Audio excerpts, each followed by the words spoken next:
Megami Tensei is a huge franchise, full of mainline games, spin-off games, and even mobile games.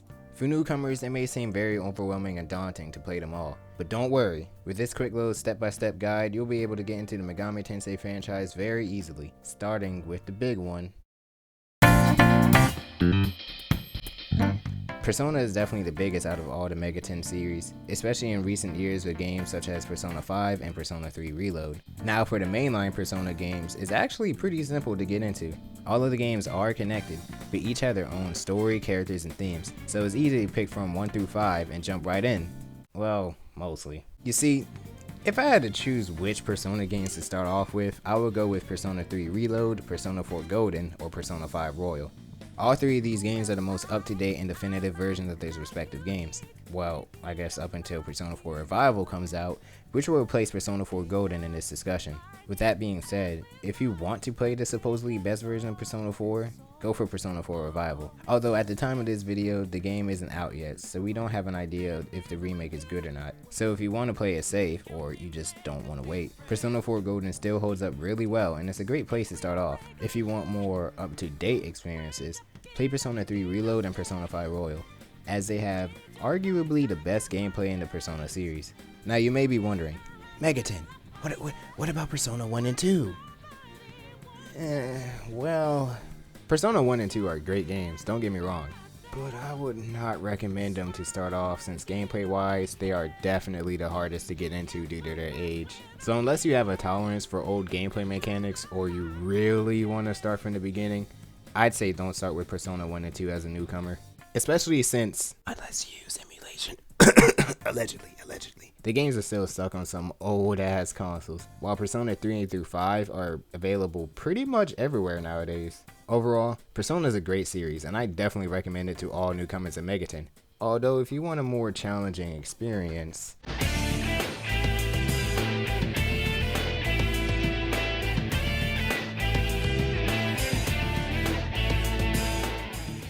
ah yes, mainline SMT. Shin Megami Tensei is also one of the most popular Megami Tensei series, pretty much right beside Persona. Shin Megami Tensei is where the Megami Tensei franchise seemingly found its footing and popularity, especially in Japan. As for which one to start off with, it's not quite as easy as Persona. Now it's definitely not difficult. I'd say for newcomers and especially players coming from the Persona series, definitely start with Shin Megami Tensei 3 Nocturne and Shin Megami Tensei 5 Vengeance. Despite being at the age where it's able to legally drink, SMT Nocturne actually holds up pretty damn well in comparison to older MegaTen games. As a matter of fact, most of the PS2 era Megami Tensei games hold up pretty nicely, but we'll get to those in a second. Nocturne is also easily accessible, since the HD remaster that came out just a few years ago is available on PC and modern consoles such as PlayStation and Switch. This remaster updates the graphics and adds really great quality of life features such as voice acting that makes an already great 20-plus-year-old game really good to start off with in terms of mainline SMT.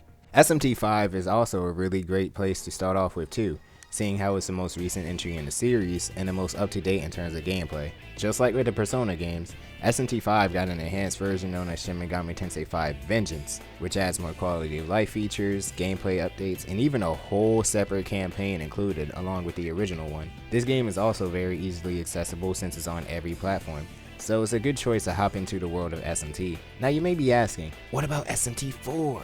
Ooh, and Strange Journey. And while SMT4 is also a great place to start, it's a little hard to get into accessibility wise since at the moment it's stuck on 3DS only.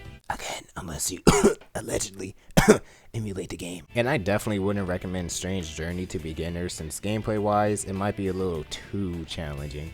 But what about SMT 1 and 2? Similar situation to Persona 1 and 2, although this time, not only are these games ass old, they're also Japanese only to my knowledge, and the only way you could play these nowadays are with the Japanese version of Nintendo Switch Online. But what about SMT 9? Or SMT-if? Do I really have to repeat myself? Moving on, we have the next Megami Tensei series known as Devil Summoner. This is where it might get a little hard harder to get into the games, but we'll get into that in a bit. The best games to get into this series is Soul Hackers 2 and Raidou Remastered Mystery of the Soulless Army. Despite being a sequel, you don't need to play the first Soul Hackers in order to understand Soul Hackers 2, which is good, since similar to older MegaTen games, the original Soul Hackers is only on 3DS.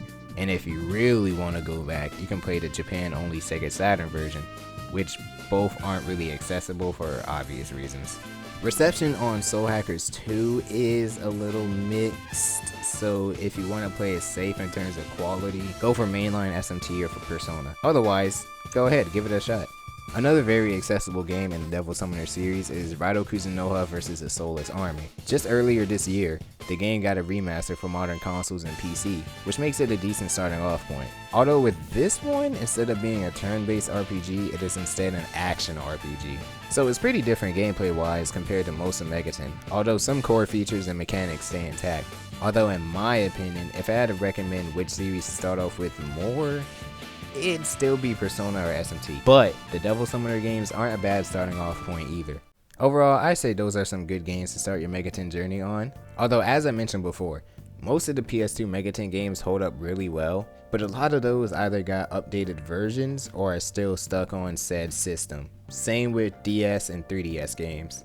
Now, theoretically speaking, if you have a PC or a modded console, you could allegedly play all MegaTen games through emulation or downloads. Again, allegedly, I don't know for sure. But if you want the real experience on consoles and PC, the games I mentioned in the video are great starting off points, especially the Persona and mainline SMT games. Now, a common question over the years have been this: will Atlus ever port, remake, or remaster the rest of the old school Megami Tensei catalog? I mean, fuck if I know.